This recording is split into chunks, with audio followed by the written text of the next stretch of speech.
Assalamualaikum warahmatullahi taala wabarakatuh.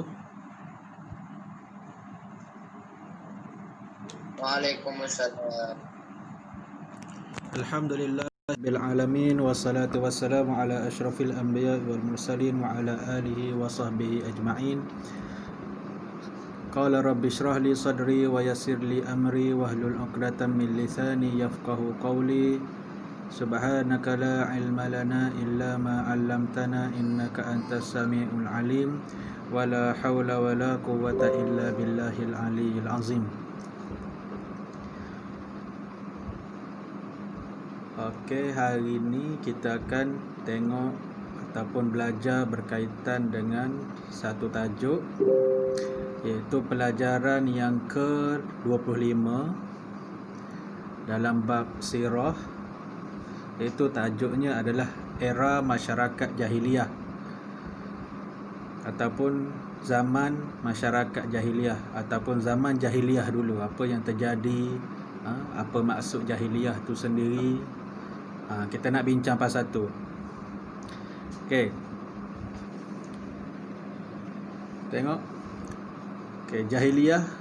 Apa jahiliyah ni? Jahiliyah berasal daripada perkataan Arab, iaitu jahala, yang bermaksud tidak tahu, bodoh atau jahil. Tidak tahu, bodoh atau jahil. Itu adalah maksud bagi jahiliyah. Dan perkataan jahiliyah ni juga digunakan di dalam Al-Quran melalui firman Allah Subhanahu wa taala, waqarna fi buyutikunna wala tabarrajna wala tabarrajna tabarrujal jahiliyatil ula, iaitu dan hendaklah kamu tinggal di rumah kamu dan janganlah kamu mendedahkan diri seperti yang dilakukan oleh orang jahiliyah pada zaman dahulu. Okey, dalam surah Al-Ahzab ayat 33 ni Allah guna perkataan jahiliyah di dalam ayat 33 surah Al-Ahzab ni. Okey. Okey, kejahilan masyarakat Arab ketika itu bukan bermaksud mereka tidak berilmu, bukan bermaksud mereka tidak tahu apa-apa. Sebab apa? Sebab dia orang ni, orang Arab pada masa ni, pada masa zaman sebelum datangnya Nabi Muhammad, sebelum diutuskan Nabi Muhammad ni, dia orang bukanlah bodoh, bukanlah tidak ada ilmu, tapi dia orang bahkan terkenal dengan kehebatan bersyair dan berqasidah. Kalau nanti awak ada peluang, boleh belajar adab nusus dia panggil. Nanti awak akan belajar tentang syair-syair Arab. Dan orang Arab ni, kalau dia orang bersyair, dia orang berqasidah, kalau nak kata romantiknya, lebih romantik daripada kita orang Melayu, ayat-ayat dia orang tu. Namun begitu, mereka, dia orang ni bukan tak ada ilmu, tapi mereka jahil dari segi akidah dan akhlak. Kenapa kita kata jahil dari segi akidah dan akhlak? Okey, kita tengok. Cuba awak tengok maksud jahil akidah. Baca, Fairuz. Mereka menganut ajaran Nabi Ibrahim dan Nabi Ismail alaihissalam, tetapi mencampur adukkannya dengan penyembah berhala, amalan sihir dan khurafat. Okey, mereka menganut ajaran Nabi Ibrahim dan Nabi Ismail, tetapi mencampur adukkannya dengan penyembahan berhala, amalan sihir dan khurafat. Okey, jahil akhlak pula, Nafis. Okey. Ya. Mereka banyak melakukan perilaku buruk seperti suka menindas perempuan dan hamba, berjudi serta minum arak. Okey. Itu jahil daripada sudut akhlak. Dia orang banyak melakukan perilaku buruk. Perilaku buruk seperti menindas seorang perempuan dan hamba, bagi mereka orang perempuan dan hamba ni tak ada nilai. Usahakan hamba orang perempuan ni pun dah tak bernilai bagi mereka. Perempuan tu hanyalah tempat untuk melampias ataupun melepaskan nafsu saja, dan dia orang suka berjudi dan minum arak. Okey. Kemudian kita tengok amalan ataupun masyarakat jahiliyah sebelum kerasulan Nabi Muhammad sallallahu alaihi wasallam. Okey, daripada dari segi akidah. Okey, masyarakat Arab sebelum kerasulan Nabi Muhammad menganut banyak agama dan ajaran, antaranya ialah Kain, agama Yahudi.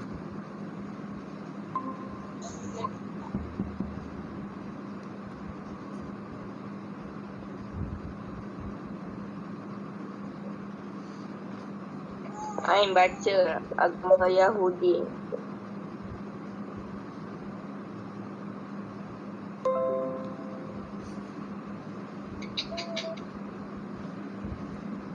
Dia kata komputer dia bukan masalah, Hafiz.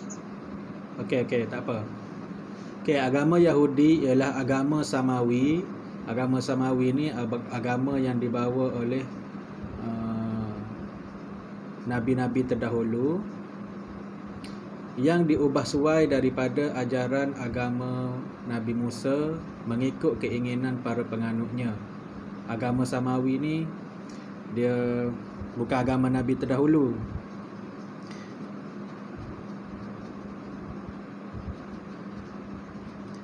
Tapi dia adalah, okey, ada masalah ke?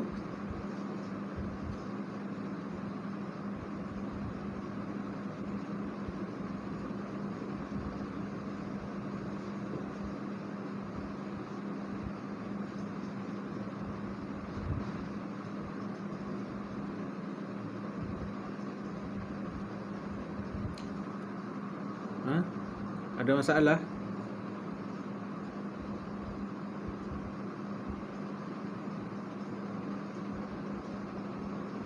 Okey. Agama Samawi ni adalah agama yang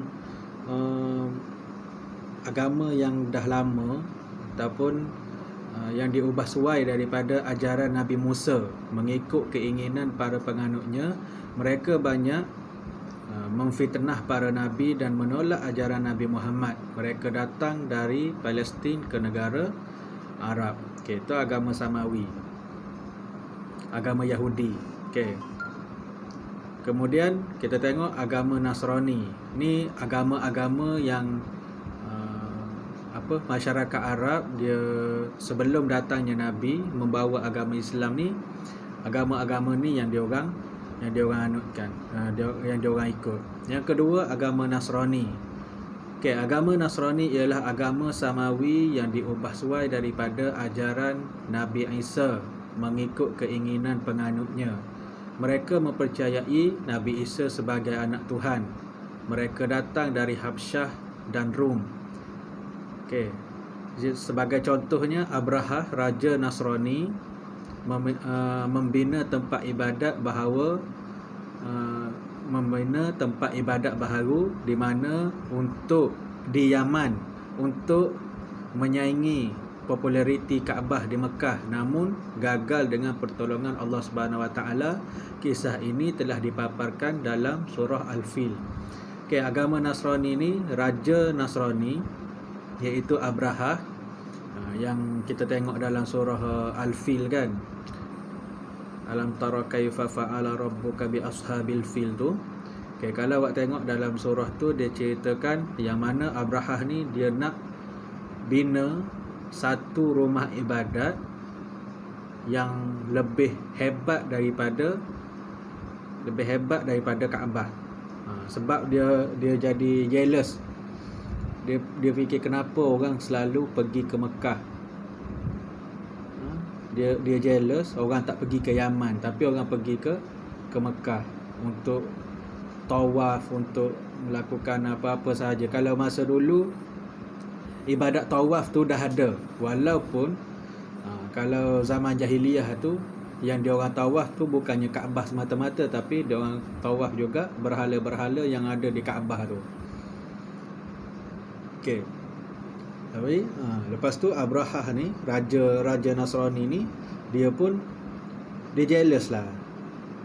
Dia kata okey, kalau disebabkan Kaabah tu dia orang orang Arab berpusu-pusu pergi ke Mekah, aku akan bina satu rumah ibadat yang mana semua orang akan beralih arah ke Yaman lepas ni. Dia nak buat lagi hebat, tapi hasil dia ataupun cita-cita dia tu terkubur dengan bantuan Allah Subhanahu Wa Taala. Allah tak bagi Allah tak bagi dia berjaya.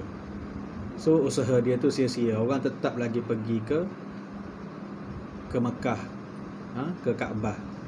Dan sebab itu jugalah dia membuat satu keputusan untuk pergi meruntuhkan Kaabah tu. Tapi ni cerita yang ni Ustaz, cerita yang gajah yang ada burung. Yes, cerita tu lah yang tertera bergajah Abrahah tu.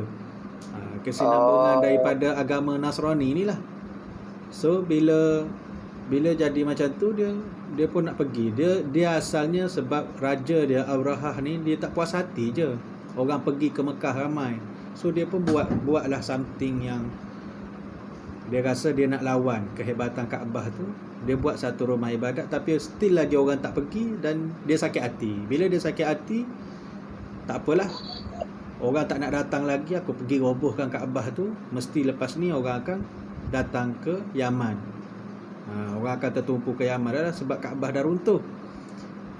Asal dia. Tapi Allah gagalkan dengan burung yang membawa batu api, batu daripada neraka tu, dia jatuhkan ke atas tentera-tentera Abrahah tadi tu. Maka dia orang tak berjaya lah nak pergi serang Mekah. Nak masuk pun tak sampai, usahakan nak menyerang Mekah.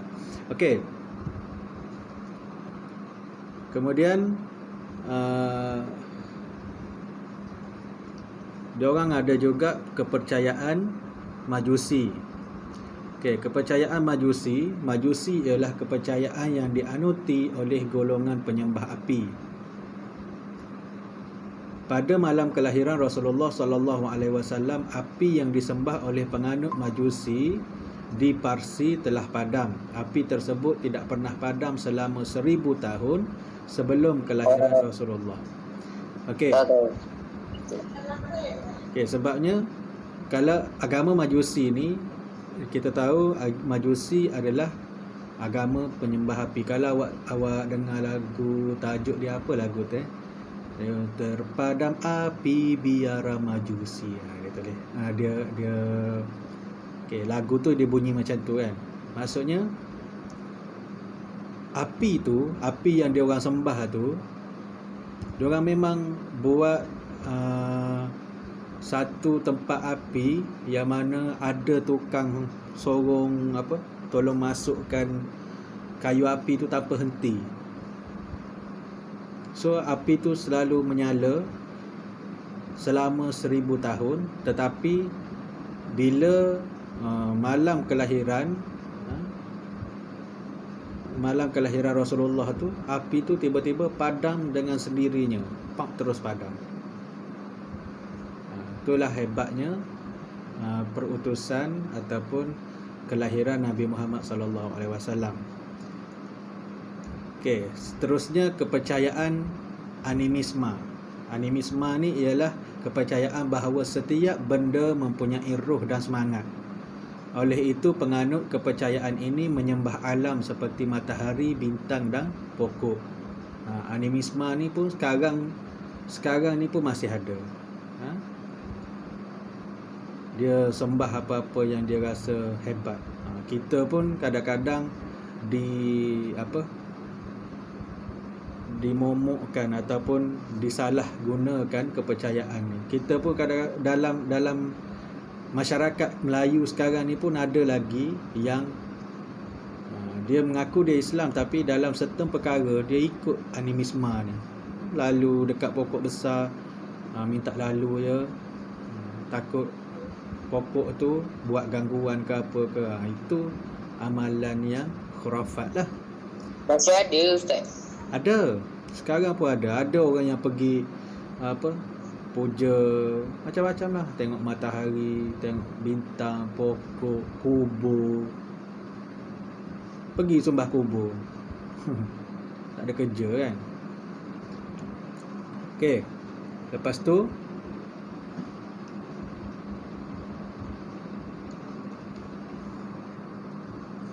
kemudian agama yang daripada segi akidah juga, pada mulanya majoriti masyarakat Arab beragama dengan agama Hanif. Dia panggil agama Hanif. Agama Hanif ialah agama yang dibawa oleh Nabi Ibrahim dan Nabi Ismail. Agama ini agama samawi, sama seperti agama Islam. Okey. Agama samawi tadi agama yang dibawa oleh nabi-nabi terdahulu tapi diselewengkan. Agama samawi ni macam dia Nabi punya agama tapi dia ubahkan. Dia ubahkan. Okey. Okey, agama Hanif ni juga adalah agama samawi, sama seperti agama Islam. Buktinya dapat dilihat ciri kepercayaan agama Hanif yang sama dengan Islam seperti percaya kepada Allah, Tuhan yang satu, percaya kepada hari kebangkitan dan hidup sesudah mati, percaya kepada dosa dan pahala. Ajaran agama Hanif ni diteruskan amalannya dalam syariat Islam seperti ibadah korban, ibadah haji dan umrah. Okey. Dan dalam agama Hanif ni juga, dia sebenarnya betul. Cuma datangnya dia bukan kata dia kata agama Hanif ni kalau diikut dengan betul, dia selari dengan agama Islam yang dibawa oleh Nabi Muhammad. Sebelum ni orang tak kenal lagi Islam. Zaman Nabi Isa tak ada Islam. Zaman Nabi Ismail, Ibrahim ni pun tak ada Islam. Dia panggil agama Hanif. Bila datangnya Nabi Muhammad, barulah agama Islam itu dimasyhurkan. Tapi ajaran-ajaran seperti agama Islam ni dah lama ada dan dibawa oleh setiap Nabi dan Rasul daripada zaman Nabi Adam lagi. Sebab dia orang bawa ajaran yang sama, mentauhidkan Allah Subhanahu Wa Taala. Kemudian agama yang seterusnya yang dianuti oleh masyarakat Arab sebelum kerasulan Nabi Muhammad ni adalah agama penyembah berhala. Agama ini mula diperkenalkan oleh Amru bin Amir bin Luhai, pemimpin Khuza'ah.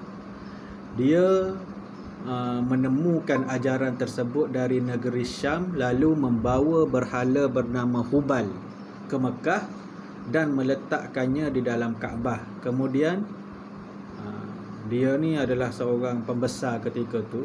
Dia ada kuasa veto, dia perintahkan seluruh penduduk Mekah supaya menyembah berhala tersebut. Hebat dia.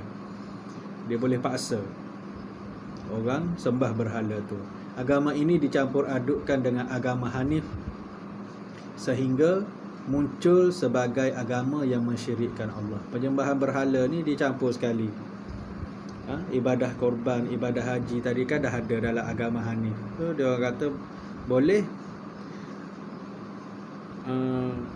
sambil-sambil tawaf Kaabah tu, tawaflah sekali dengan berhala ni. So sehinggalah agama penyembahan berhala ni disebarkan kepada seluruh orang Arab ketika musim haji. Dan ketika peristiwa Fathu Makkah, pembukaan semula kota Mekah yang dilakukan oleh Nabi Muhammad dan para sahabat tu, ada sebanyak 360 berhala di sekitar Kaabah. Kemudian dimusnahkan oleh baginda dan para sahabat. Nabi dapat je buka kota Mekah tu, tawan kota Mekah balik. Semua orang-orang yang sebelum ni menentang Islam pada masa tu ramai yang memeluk Islam, termasuklah siapa, Abu Sufyan, yang kuat menentang Nabi. Yang mana kita kenal Abu Sufyan ni banyak mengetuai dia banyak mengetuai peperangan di pihak musyrikin Mekah melawan Nabi. Nabi ni pemimpin di peringkat di pihak di tentera Madinah. Abu Sufyan tu dia pemimpin musyrikin Mekah, orang kafir Mekah di bahagian di sebelah tentera musyrik lah. Kemudian bila berlakunya pembukaan kota Mekah ni, bila dia memeluk Islam, maka ramailah lagi orang-orang Mekah tu yang memeluk Islam. Sebabnya orang Mekah ni dia pada masa tu dia tengok apa ketua dia buat. Kalau ketua dia sembah berhala, dia sembah berhala. Itu perkara-perkara yang orang-orang jahiliah buat lah. Okey. Kemudian kita tengok masyarakat Arab sebelum diutuskan Nabi Muhammad sallallahu alaihi wasallam dari segi akhlak. Okey, masyarakat Arab jahiliah terkenal dengan kelakuan buruk, perilaku yang buruk, namun mereka juga mempunyai perilaku yang baik. Perilaku baik tersebut diiktiraf sebagai akhlak mahmudah dalam Islam. Akhlak mahmudah ni akhlak yang baik lah kan. Mahmudah, mazmumah. Ya, akhlak mahmudah dengan mazmumah. Pernah belajar kan sekolah rendah? Yang berikut merupakan akhlak buruk dan akhlak baik yang diamalkan oleh masyarakat Arab jahiliah. Okey, kita tengok akhlak yang buruk. Nafis.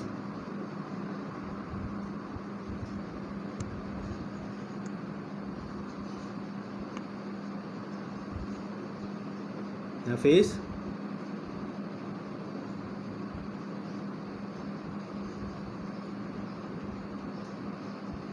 Awaklah Fairuz. Mana lah? Akhlak yang buruk. Berjudi dan minum arak. Apa tu Ustaz? Penzinaan. Penzinaan dan pelacuran berleluasa. Mengamalkan apa tu? Mengamalkan bigami. Pewarisan harta hanya pada lelaki, membunuh anak perempuan, mengamalkan apa Ustaz? Mengamalkan tenung nasib. Berperang kerana perkara yang kecil.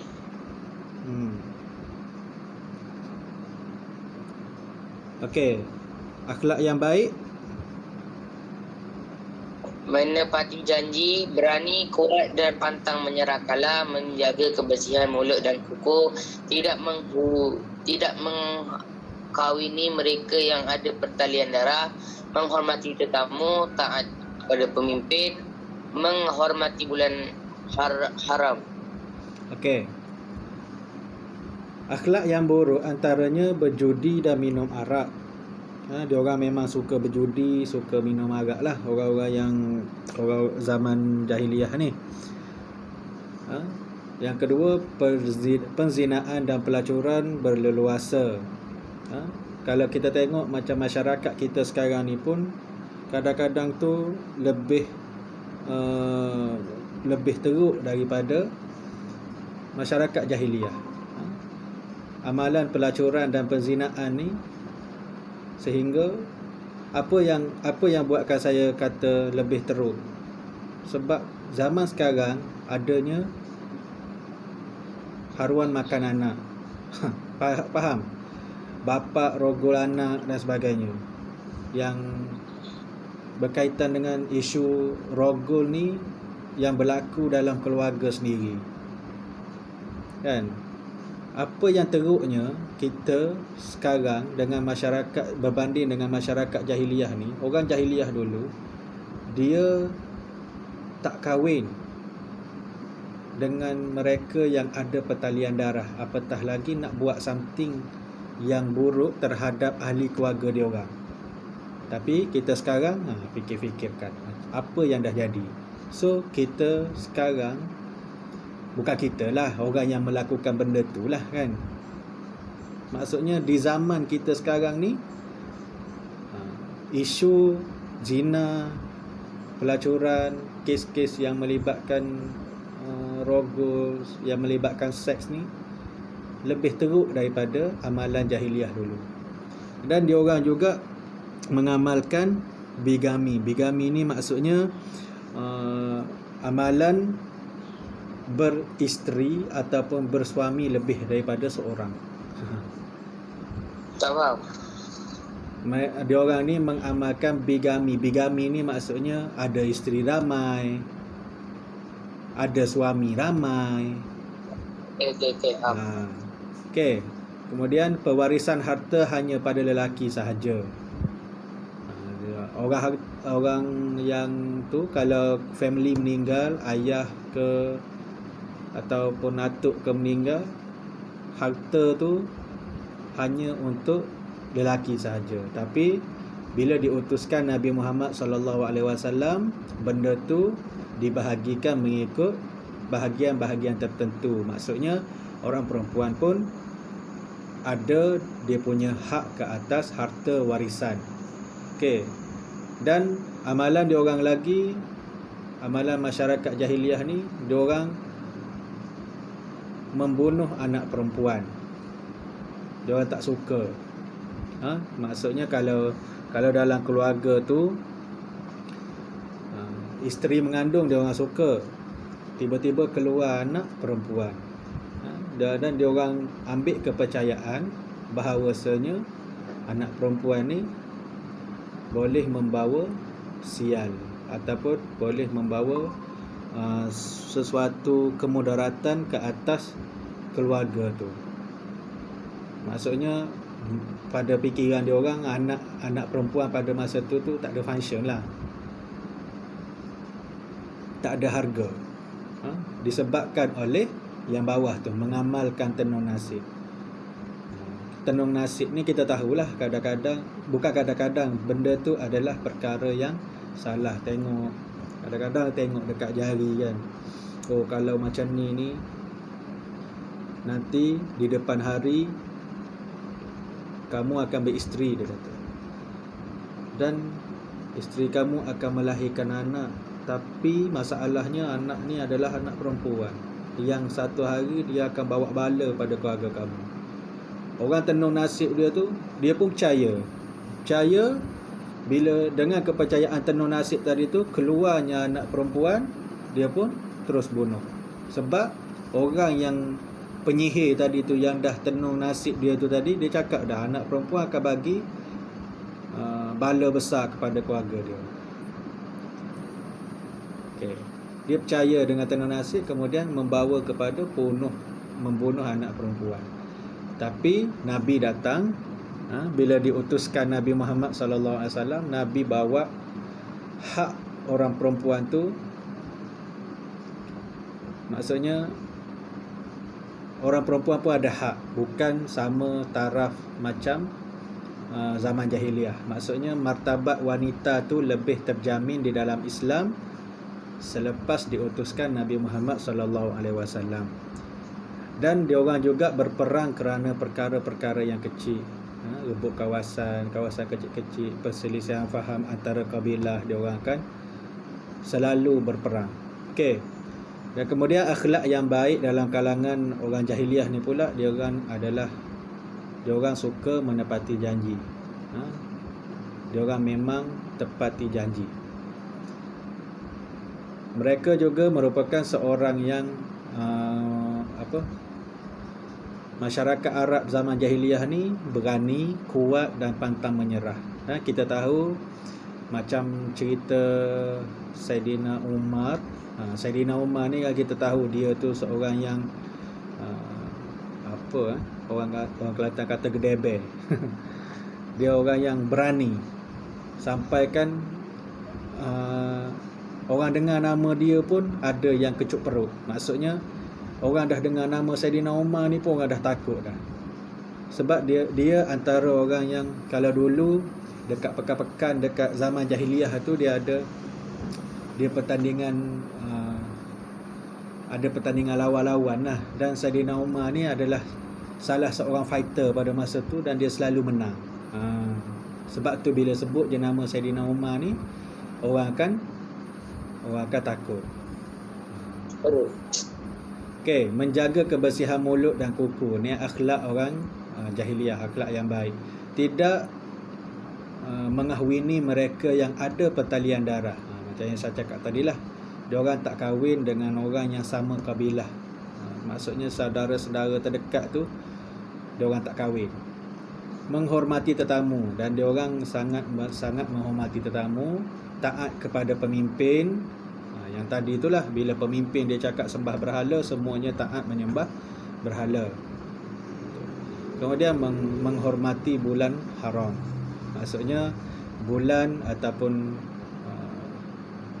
dia orang ada kepercayaan bahawa ada ketikanya masa ni dia orang tak boleh nak berperang ke apa, dia orang tak akan berperang. Ada masa-masanya dia orang ada gencatan senjata, tak boleh berperang. Okey.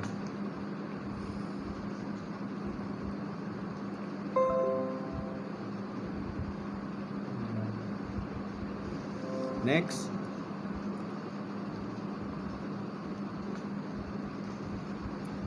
Okey, pengutusan Rasulullah sallallahu alaihi wasallam kepada masyarakat Arab jahiliah.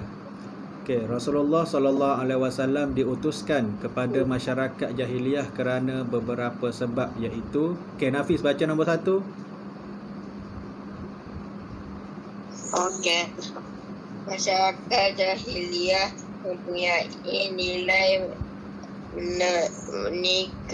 negatif seperti suka berjudi, berzina, minum arak serta merendahkan martabat wanita. Selain itu, mereka juga suka mengamalkan khurafat dalam kehidupan.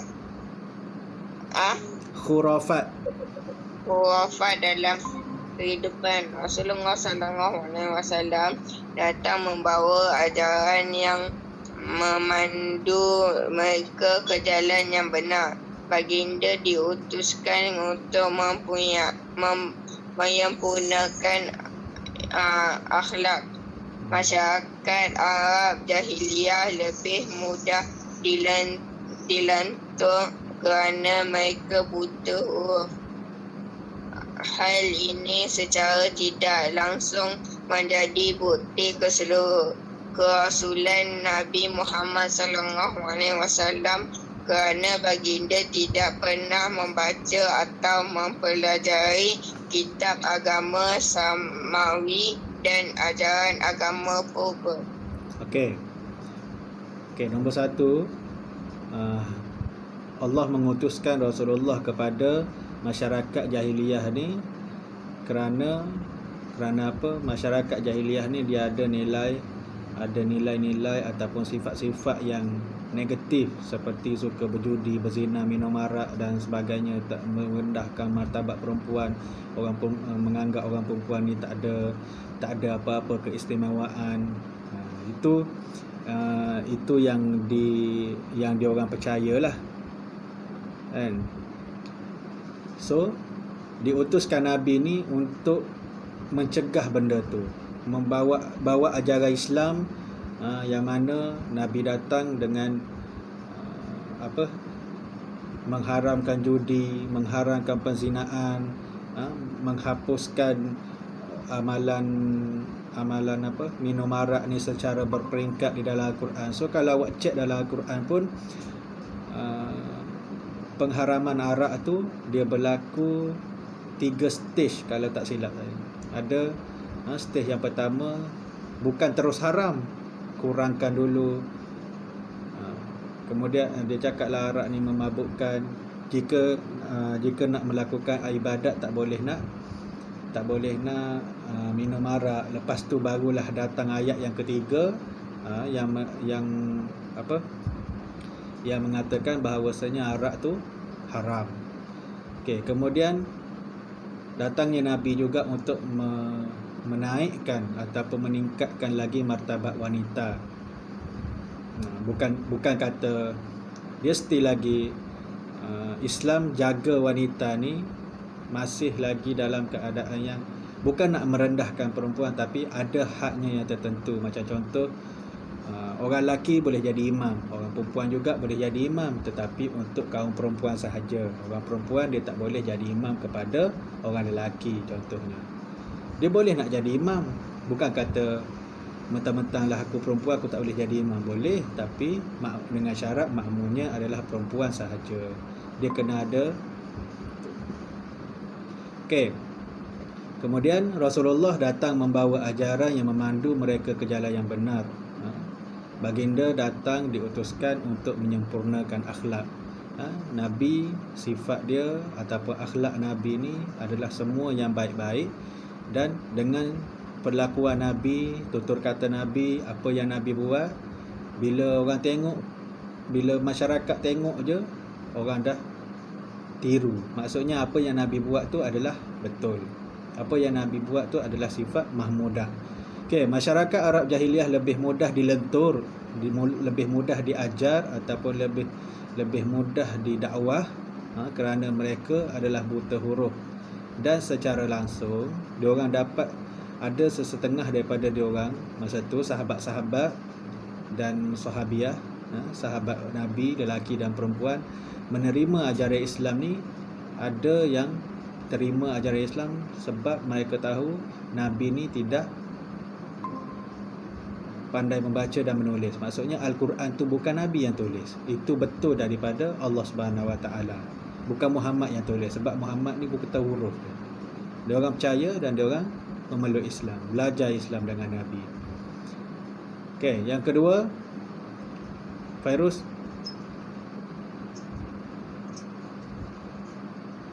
Ya, yang nombor 2. Ya. Semenanjung Arab terletak di antara 4 kawasan Kuasa. 4 kuasa dunia. 4 kuasa besar dunia pada waktu itu, iaitu Rom, Farsi, Greek dan India.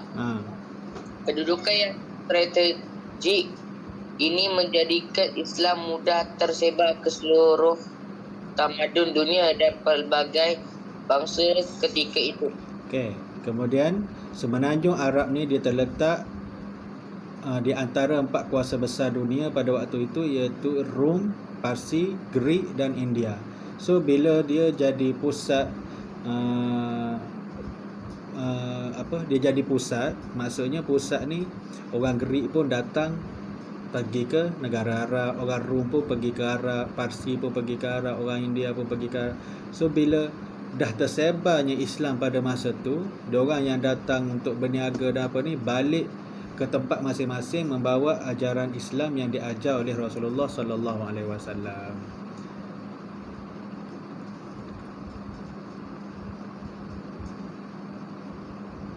Okey. Kemudian dia kata juga, tamadun Islam berkembang. Yang ni, tamadun Islam berkembang kerana iman yang tinggi, budaya amal soleh, ketinggian ilmu dan hikmah, perubahan islah yang sesuai dengan zaman, jihad mempertahankan tamadun daripada serangan musuh.